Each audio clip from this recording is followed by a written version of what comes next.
Bienvenidas y bienvenidos. Hoy vamos a sumergirnos en unas reflexiones académicas realmente potentes. Son extractos de un trabajo de Adriana Horminoges sobre teorías pedagógicas. Y el tema central es esa relación, a veces complicada, entre discapacidad, capacidad y cómo la educación, sobre todo desde corrientes como la escuela nueva y la escuela crítica, pues intenta abordar esta cuestión. Nuestra idea hoy es, desentrañar un poco las ideas clave, explorar esa noción de que la discapacidad no es solo algo individual, no, sino que se construye socialmente, y ver qué significa eso para una educación inclusiva de verdad, con la vista puesta, además, en el contexto latinoamericano. El texto arranca fuerte con una cita de Stephen Hawking. Acuérdate de mirar a las estrellas y no a tus pies. Una invitación, ¿no?, a que las aspiraciones superen las limitaciones aparentes.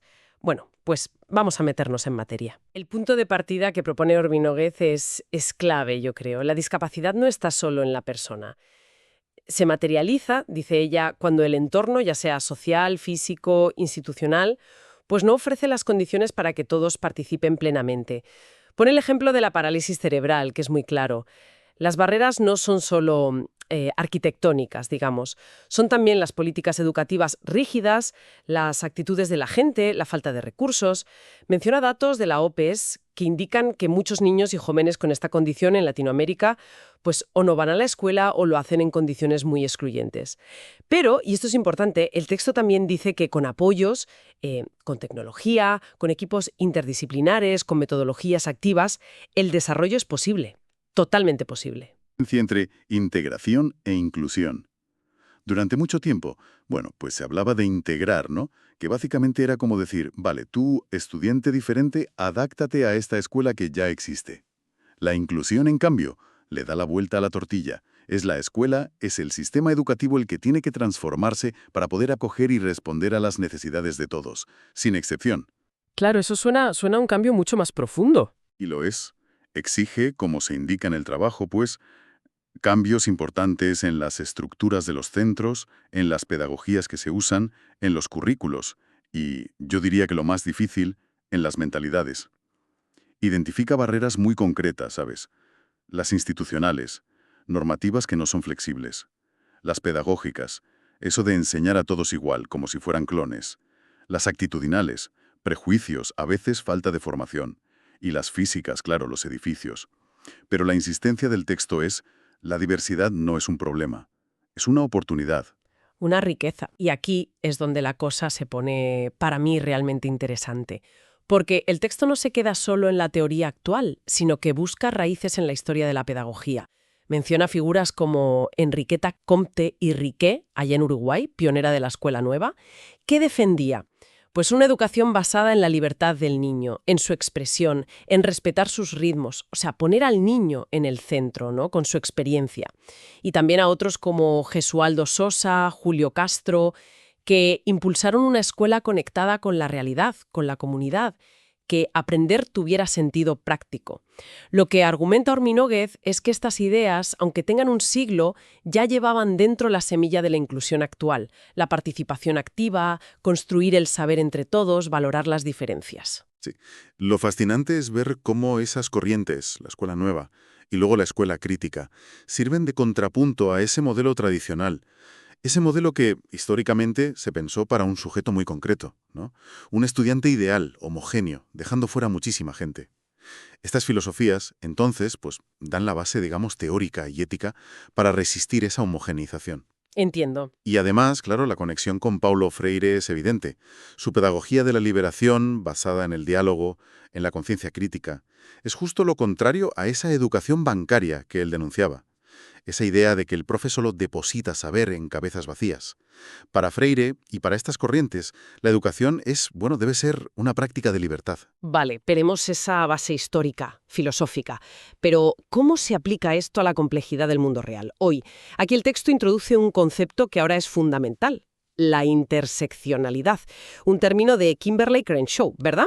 Para explicar algo que parece obvio, pero que a veces se nos olvida: que las distintas identidades sociales de una persona, género, raza, clase, discapacidad, orientación sexual, pues no actúan por separado, se cruzan, se solapan y crean experiencias muy específicas de opresión o de privilegio. El ejemplo que da el texto es, muy gráfico.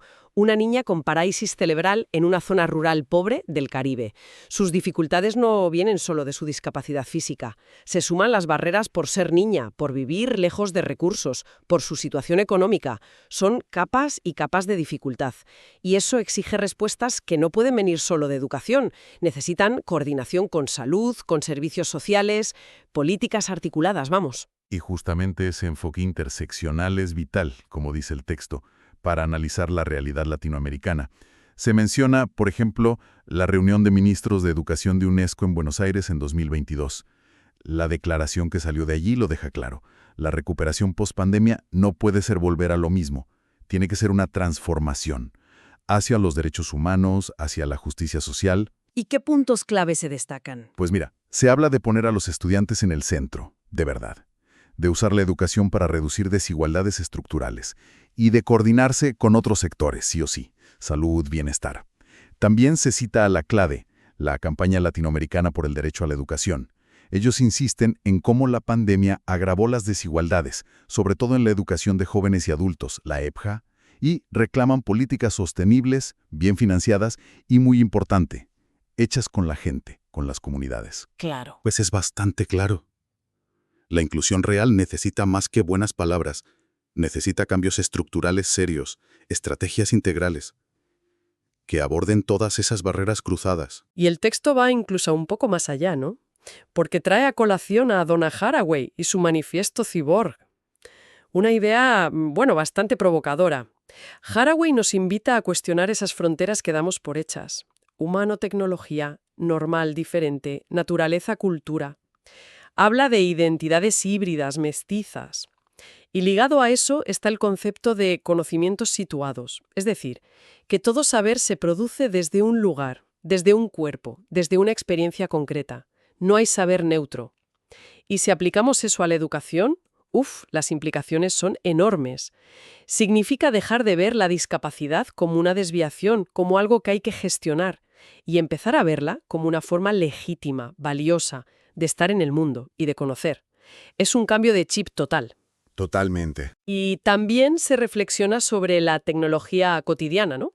El WhatsApp, Instagram, en la escuela. Pueden ser herramientas geniales para humanizar lo digital, crear vínculos, facilitar la participación, sobre todo para quien tiene barreras físicas o sociales. Pero ojo, advierte el texto, citando a Bauman y su modernidad líquida. Esa sensación de que todo es frágil, efímero. Educar, entonces, también es enseñar a resistir esa fugacidad, a construir vínculos más sólidos. Y lo bueno es que el texto no se queda ahí, en la teoría pura. Imagina cómo llevar esto a la práctica. Describe un proyecto de aula, hipotético pero muy sugerente. Cuerpos que piensan, voces que transforman. La idea es que estudiantes con y sin discapacidad diseñen juntos experiencias de aprendizaje, integrando distintos lenguajes, el cuerpo, el arte, la palabra, lo digital, usando tecnologías de forma creativa, poniendo en valor la diversidad de sensibilidades. ¿Suena bien? Y para dinamizarlo, se inventa un personaje pedagógico muy curioso. Cachito Cachetadas. Lo describe como un profe de filosofía un poco fuera de tiempo, con boina, sonrisa irónica pero tierna, que viaja por ahí haciendo preguntas incómodas, cachetazos filosóficos para despertar el pensamiento. No enseña desde la autoridad, sino desde la duda compartida, preguntando cosas como ¿y si las diferencias fueran nuestra mejor herramienta para aprender juntos? Este personaje vendría a encarnar el diálogo de Freire y la hibridez de Haraway. Sería un guía, un provocador. Me parece una forma muy creativa de visualizar estas ideas en acción. La verdad es que sí. Y luego el texto da un giro muy personal, ¿verdad? Casi íntimo, al hablar de referentes docentes. La autora menciona a una profesora suya, Jéssica Pérez, habla de su pasión, su cercanía, de cómo fue un motor para ella. Reconoce la importancia de tener esas brújulas éticas, ¿no? Esos ejemplos. Pero, en contraste, y aquí usa una expresión, muy directa, muy coloquial del Río de la Plata, construye la figura del pelotudo del saber. Es un término fuerte, sí, pero lo usa para describir a ese tipo de intelectual, lo académico, que utiliza el conocimiento no para conectar, sino para menospreciar, para marcar distancias, para exhibir una superioridad que, dice ella, a menudo esconde vanidad o inseguridad. Es la figura que olvida que la educación, la de verdad, nace del encuentro. Exacto. Y lo que me parece más revelador es cómo la autora vincula su propia experiencia con la discapacidad como una especie de antídoto contra esa figura. Argumenta que la experiencia de la vulnerabilidad, de necesitar ayuda, de conocer tus propios límites, te enseña humildad. Una humildad fundamental. Te enseña que el saber académico, por mucho que tengas, no te hace inmune a la fragilidad humana. Que la sabiduría real, sugiere, no está tanto en citar a Foucault de carrerilla, Sino en saber escuchar, en empatizar, en admitir que no lo sabes todo y estar dispuesto a aprender del otro. y ahí es donde el texto conecta con varias ideas filosóficas y sociológicas, ¿no? Sí, para darle más peso. Sí, pero lo hace de forma bastante integrada, no como una lista. Conecta, claro, con la crítica de Freire a esa educación que usa el saber como poder. También resuena con Bourdieu y el capital simbólico, la violencia simbólica. Ese pedante del saber, por usar una expresión quizás más neutra aquí, reproduce jerarquías. Y por supuesto, Foucault y la relación saber-poder, ¿quién define lo normal? Podríamos pensar también en Levinas y la responsabilidad ante el otro, o en Nussbaum y la educación para la dignidad, incluso Arendt y la responsabilidad de acoger a los nuevos que llegan. Y volvemos a Haraway, los saberes situados, romper la jerarquía entre razón y cuerpo. Entiendo. La conclusión a la que llega es potente. La experiencia personal con la discapacidad, lejos de ser solo un lastre, puede ser una pedagogía vivida, encarnada.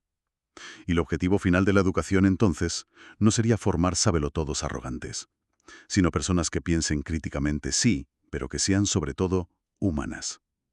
El conocimiento más valioso, concluye, es el que nos humaniza, nos conecta. Entonces, resumiendo un poco todo este recorrido, que ha sido denso, pero creo que muy revelador. La idea central que queda es la necesidad de un cambio de paradigma, ¿no? Dejar de ver a la discapacidad como un problema individual, un déficit, y entenderla como resultado de la interacción entre la persona y un entorno que puede ser excluyente o inclusivo. Verla como parte de la diversidad humana, sin más. Y las herramientas, tanto conceptuales como prácticas, parece que están ahí. Las pedagogías de la escuela nueva, la crítica, releídas, conceptos como la interseccionalidad para entender la complejidad, los conocimientos situados de Haraway, nos dan un marco para construir una educación que no solo integre a gente diferente en un sistema que sigue igual, sino que se transforme a sí misma para ser inclusiva de verdad. Repensar qué es aprender, qué es enseñar, qué es convivir. Educar no es tanto moldear al otro para que encaje en el mundo tal cual es, sino el desafío colectivo de crear juntos un mundo donde quepamos todos y todas, con nuestras diferencias dignamente. Y esto, claro, nos deja con una reflexión final. Una pregunta quizás para seguir pensando. Adelante. Más allá de las leyes, de los marcos teóricos, de las declaraciones, ¿cómo podemos, en el día a día del aula, en cada conversación, en cada gesto, desmantelar de verdad esa idea tan metida dentro de un estudiante estándar, normal? ¿Cómo podemos no solo tolerar, sino celebrar y aprovechar de verdad las múltiples formas de conocer, de sentir, de estar en el mundo que traen nuestros estudiantes, reconociendo incluso, como sugiere el texto de forma provocadora, que el cuerpo también piensa, también filosofa? En fin. ¿Cómo damos el salto de entender la inclusión como un requisito, una casilla que marcar, a vivirla como una experiencia transformadora, cotidiana, que nos enriquezca a todos?